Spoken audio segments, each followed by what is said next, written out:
Sebetulnya awalnya tuh hanya untuk ngisi kegiatan, Mas. Karena waktu muda itu kan kerja di pegawai negeri. Setelah pensiun itu masa kalau nganggur nanti malah sakit, Mas. Kalau motivasinya untuk mengisi waktu yang menghasilkan.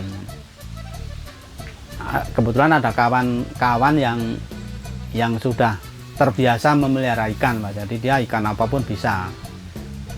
Menurut kawan saya yang paling gampang ya nila itu. Ternyata itu juga mengasihkan, Mas. Jadi malah lebih pikiran kami itu malah lebih hidup daripada yang waktu kerja di pegawai negeri itu. Jadi kalau negeri itu kan rutin dan disuruh-suruh, hal ini nggak ada yang nyuruh. Jadi kita merdeka ya, Mas. Yang penting datang, ngelihat-lihat, seneng, dan ada motivasinya tuh seneng juga, Mas. Ini jadi ngelihat ikan itu seneng.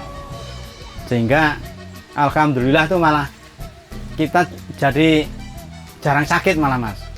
Jadi malah sehat ini. Ini pembibitan ini misalnya kita masukkan induknya itu dalam waktu 15 hari itu sudah keluar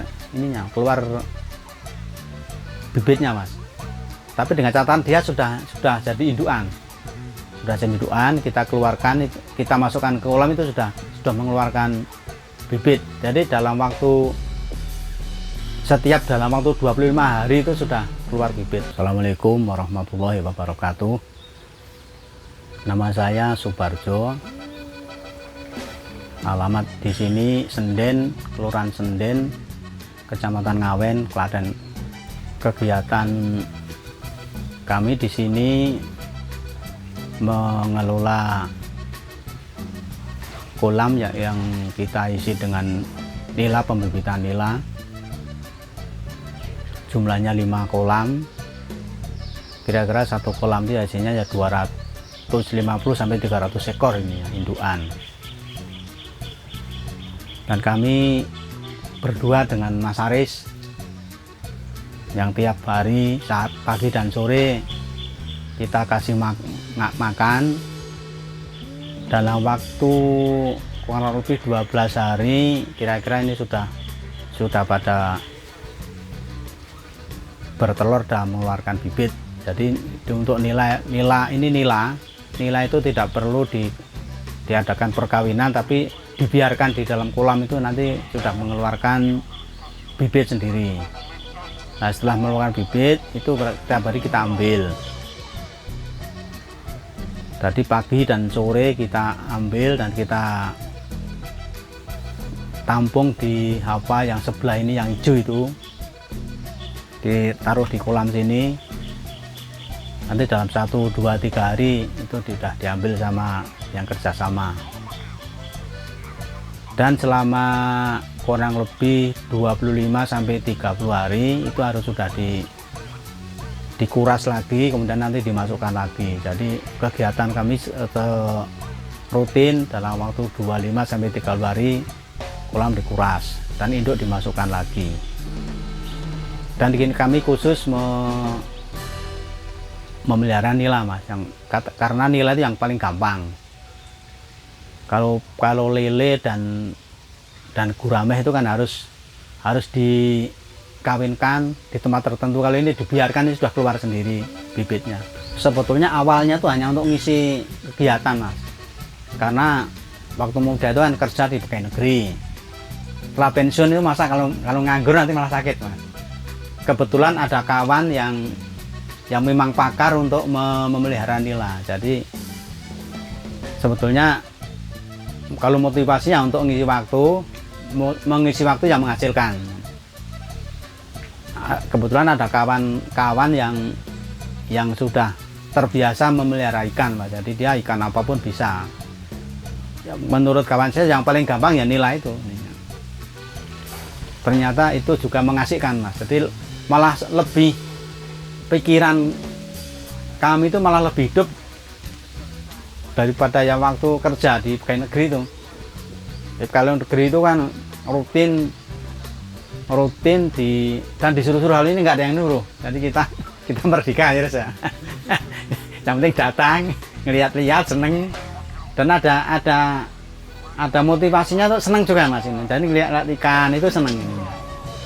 Sehingga alhamdulillah tuh malah kita jadi jarang sakit malah Mas. Jadi malah sehat ini alhamdulillahnya. Walaupun umur sudah banyak tapi tetap sehat. Itu yang diharapkan Mas. Yang tertarik nila itu karena lebih sederhana Mas. Jadi nila itu kita lepaskan di kolam itu nggak usah kita tinggal kita kasih makan, nanti sudah mengeluarkan bibit, sudah mengeluarkan anak.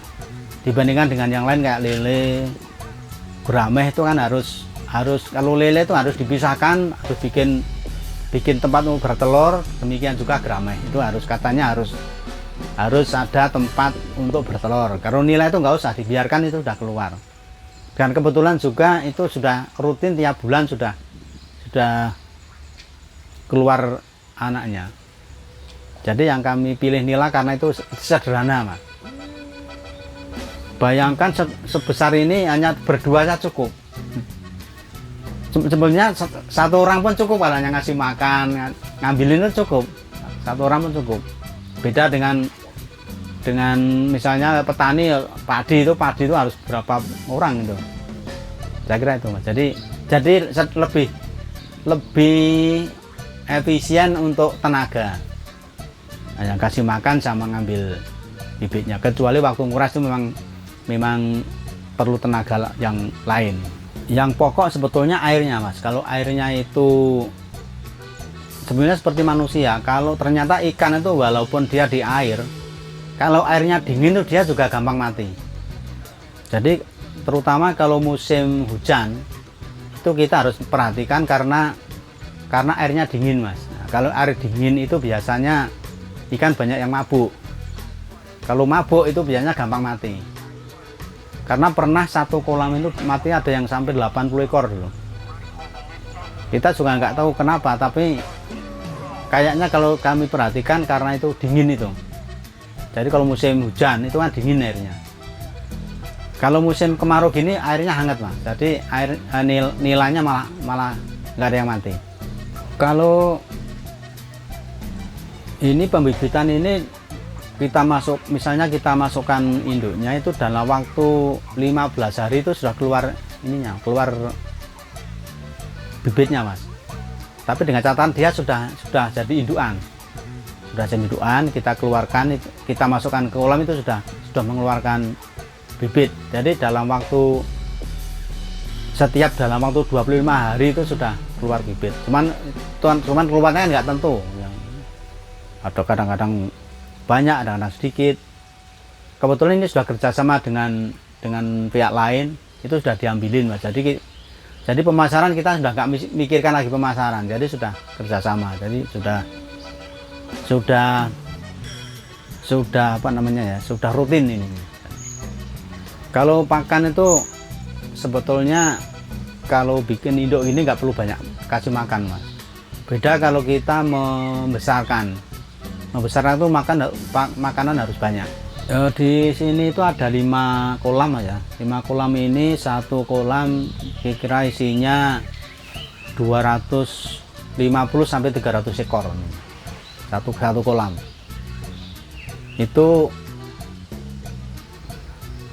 dengan catatan itu sudah berumur kira-kira 6 bulan. Itu sudah jadi indukan, itu sudah langsung mengeluarkan bibit. Karena pertama dulu waktu bikin ini itu begitu dimasukkan jadi dikasih induk itu sudah keluar anaknya, walaupun pertama sedikit masih, karena masih indukannya masih muda ya. Nanti semakin indukannya semakin dewasa itu semakin banyak. Kami ingin mencoba lobster karena kadang-kadang kami juga melihat di YouTube itu kok sudah sederhana Mas. Daripada nila itu lebih sederhana lobster karena tidak perlu membutuhkan tempat yang lebih besar. Apalagi di tempat di Gema itu kan juga saya pernah lihat itu ternyata dalam tempat yang kecil pun bisa kita coba dengan lobster itu walaupun tempatnya kecil. Karena kalau nila itu kalau kecil nggak bisa, harus besar. ternyata lobster bisa kecil dan kayaknya kalau di YouTube itu pasarnya juga agak tinggi ini harganya. Katanya bisa sampai 150.000 katanya yang di YouTube itu. Nah, kami tertariknya itu Mas. Jadi lebih sederhana kayaknya. Hanya di setiap usaha itu kan harus ada marketingnya. Nah ini yang penting. Jangan nanti bikin nanti menjual susah. Saya lobster itu harga jualnya lebih tinggi. Kemudian tempatnya juga lebih sederhana. Tinggal nanti karena kami juga masih awam aja, masih awam itu kan nanti perlu belajar agar nanti hasilnya lebih baik karena itu juga sangat terpengaruh dengan air Mas ya, dengan air, dengan makanannya. Karena kalau tanpa ilmu seperti itu nanti ya juga hasilnya malah mati Mas nanti. Karena kami juga perlu belajar nanti airnya seperti apa, temperaturnya bagaimana. Itu yang kedepannya harus lebih dipelajari nanti Mas. Ya, makanya saya tertarik karena sederhana dengan tempat yang 1x1 aja bisa, apalagi yang tempatnya besar dan fasilitasnya juga lebih memadai. Saya lebih tertarik dengan itu Mas. Barangkali nanti kedepannya itu bisa lebih menjanjikan kalau menurut saya daripada yang sekarang. Itu Mas ininya.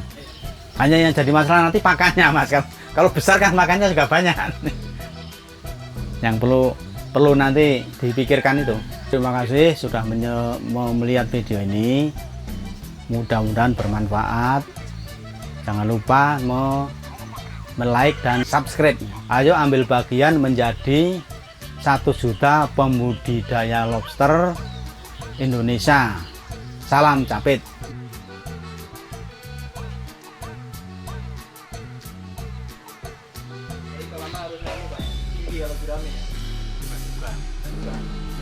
Kalau di rumah tak kasih penutup, tapi lama-lama enggak.